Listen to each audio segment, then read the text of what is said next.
Hoje nós vamos falar sobre as estações do ano. É um conteúdo que vocês já viram, né, em vários momentos, mas a gente precisa rever novamente e aprender um pouco mais, porque sempre que a gente revê um conteúdo, nós temos uma nova olhagem, né? Olhamos de uma forma diferente e temos a capacidade de aprender mais ainda. Bem, como vocês já sabem, as estações do ano, elas são divididas em 4 tipos, que são o outono, o verão, a primavera e o inverno. Bem, isso acontece, meninos, por quê? Porque existe um processo chamado processo de translação, que é o momento em que a Terra, ela circula o Sol. E isso vocês sabem que leva o quê? 365 dias, 6 horas e 8 minutos. Então, é o tempo que a Terra leva para circular todo o Sol. E aí, essa quantidade de dias é fechada em um ano. Só que um ano tem 360, tem anos que tem 366 dias, não é? Que é chamado ano bissexto. Por que, professora? Porque que de 4 em 4 anos aumenta um dia no ano. Exatamente por causa dessa diferença de 6 horas e 8 minutos. Então, nós contamos os dias do ano como 365, mas de 4 em 4 anos, essas 4 horas, elas são transformadas em um dia. E aí vem o ano bissexto, que é o ano em que tem 366 dias, ok? A Terra, a Terra também faz outro processo, que é chamado de, lembra, menino? De rotação, que é o processo onde a Terra ela circula no eixo de si mesma, né? Ela vai circulando, fazendo esse movimento no eixo dela mesma. E isso leva aproximadamente 24 horas, que formam os nossos dias, ok? Então, essa imagem, né, mostra como que acontece esse processo que a Terra tem, né, de circular o Sol, que leva, como eu já falei, 365 dias e 6 horas e 8. Vamos agora ver as características das estações. Por exemplo, o verão representa a estação do ano que sucede a primavera e antecede o outono. É caracterizado por altas temperaturas e dias mais longos do que as noites. Geralmente, no verão, os dias são mais longos. Por isso que se criou no horário de verão, por causa dessa diferença. Essa estação costuma apresentar altos índices pluviométricos e, no caso do Brasil, inicia-se por volta de 21 de dezembro e termina em 20 de março. Vocês já observaram que nesse período é o período que mais chove? Exatamente, né? Para nós, o período do verão, embora aqui, né, no Piauí, embora seja de 21 de dezembro, para nós aqui no Piauí é o período que mais nós temos chuvas, né? O outono representa a estação do ano que sucede o verão e antecede o inverno. É o período do ano no qual as temperaturas começam a cair, exceto nas regiões que se localizam próximo ao Equador. Nessa estação, as folhas das árvores apresentam tonalidades amareladas e caem, indicando a mudança de uma estação para outra. No caso do Brasil, inicia-se em 20 de março e termina em 21 de junho. O inverno representa a estação do ano que sucede o outono e antecede a primavera, e é caracterizado por apresentar as menores temperaturas do ano. Nessa época, é comum a migração de espécies de animais para a região em que as temperaturas estão mais elevadas. Caracteriza-se também por noites mais longas do que os dias, né? Ao contrário do verão, em virtude de menor incidência de raios solares na região em que esteja vigente. No Brasil, inicia no dia 21 de julho e termina em 23 de setembro.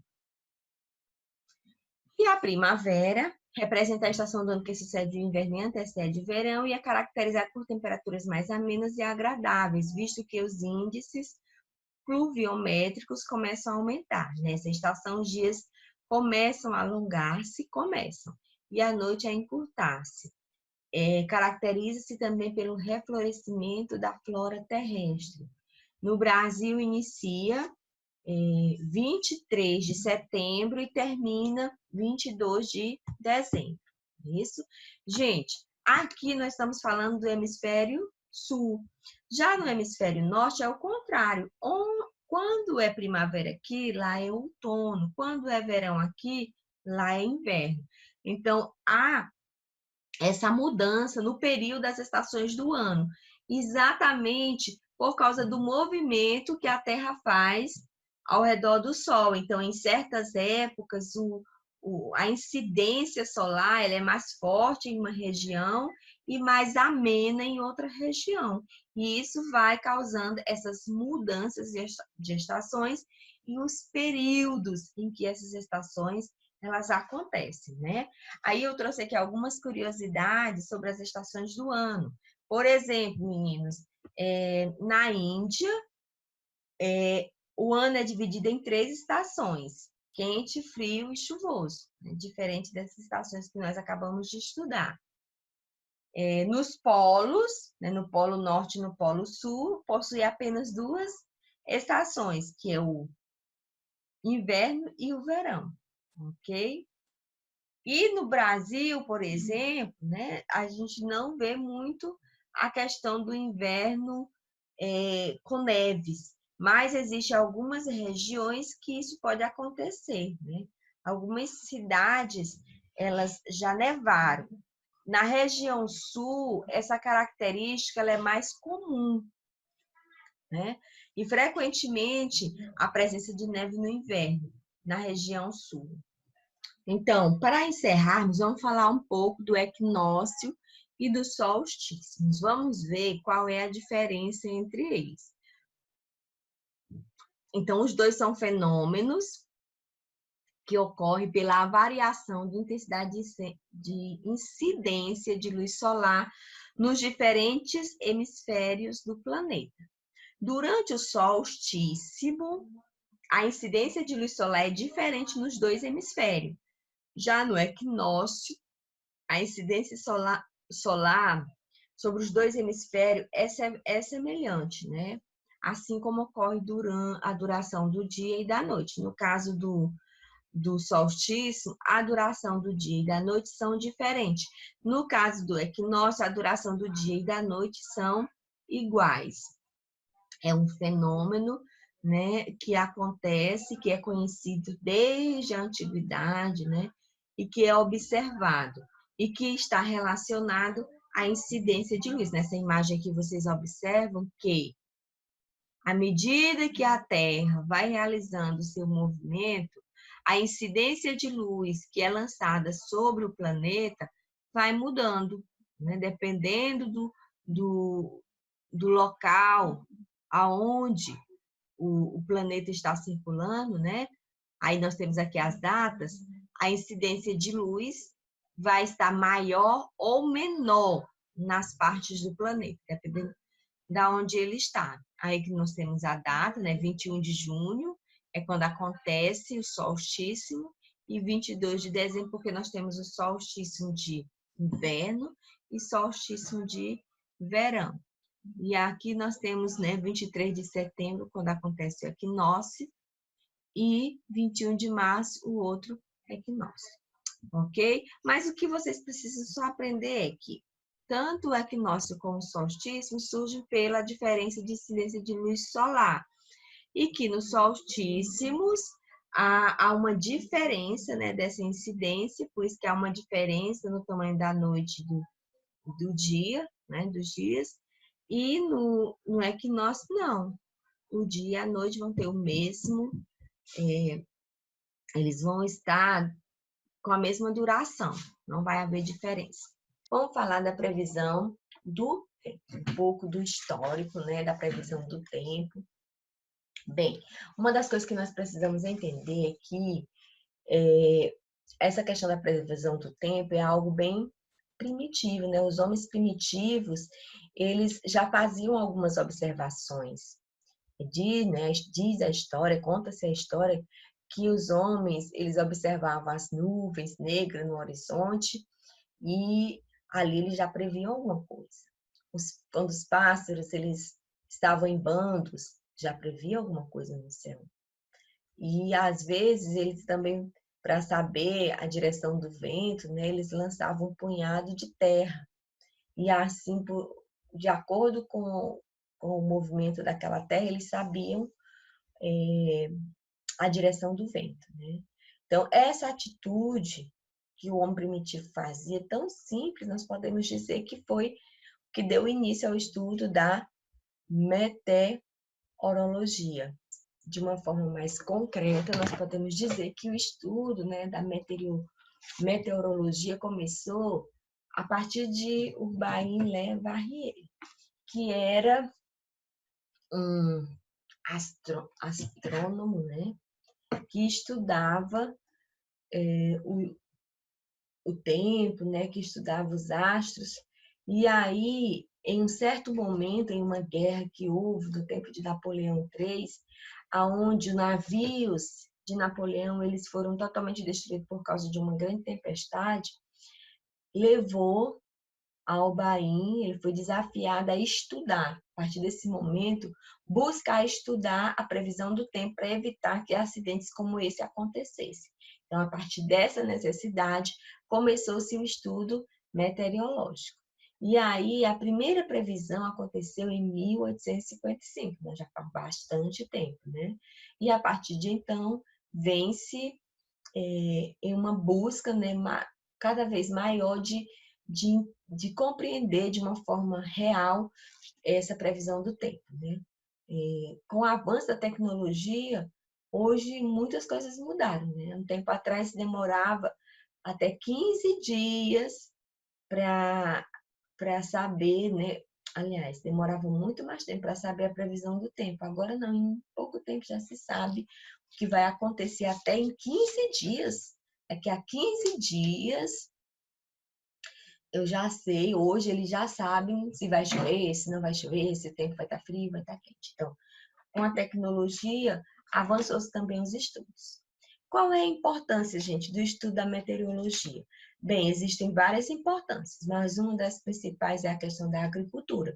Então, o agricultor, tendo consciência do que vai acontecer, se vai chover ou não, que catástrofes podem acontecer, ele vai trabalhar de forma que não tenha prejuízo.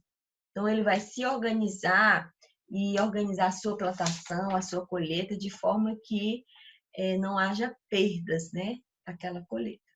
Os aeroportos também, eles precisam muito das orientações dos meteorologistas para definir pouso, para definir voo, né? Então, tudo que eles fazem é baseado nas características do ambiente, em como o ambiente está. Essas informações, elas são adquiridas através das estações e satélites que são localizados no espaço. Então, hoje nós temos uma quantidade muito grande de satélites que eles conseguem visualizar todo o ambiente terrestre e conseguem identificar as frentes frias, né? O movimento da atmosfera com relação à previsão do tempo. Hoje já se tem, com até 15 dias de antecedência, uma previsão do que vai acontecer. Então, o que se observa nessas estações meteorológicas? A temperatura, né? Qual é a temperatura do ambiente? Tem até relógios digitais, muitas vezes nas ruas, avenidas, que aqueles relógios captam a temperatura do ambiente e já dizem a temperatura que o ambiente está naquele momento. Eles também dão, né, a umidade do ar, como que está o ar naquele momento, a pressão atmosférica, a velocidade do vento, a precipitação, a incidência de luz solar e etc. Né? Então, eles trazem muitas informações. Bem, outra coisa que se observa é a chegada de massa fria e quente. Bem, uma frente fria é a parte frontal de uma massa de ar frio, que ao se deslocar, afasta o ar quente que está em sua frente. As frentes frias, elas geralmente causam queda na temperatura e na umidade do ar. E também podem causar precipitação, antes ou depois de sua passagem. A precipitação é as chuvas, não é isso? E a frente quente é a parte frontal da massa de ar quente. Tende a ocupar o lugar de uma massa de ar relativamente fria que está debaixo, né, daquele local, provocando um aumento de temperatura e a umidade do ar. Fenômenos meteorológicos, como chuva, neve, garoa, nevoeiro, elas acontecem na chegada da frente quente. Então, quando se prevê a chegada da frente quente, já se prevê também esses fenômenos meteorológicos, ok? E eu coloquei aí a imagem, né, de algumas tecnologias que são usadas hoje para se prever a questão da temperatura, do clima, do ambiente.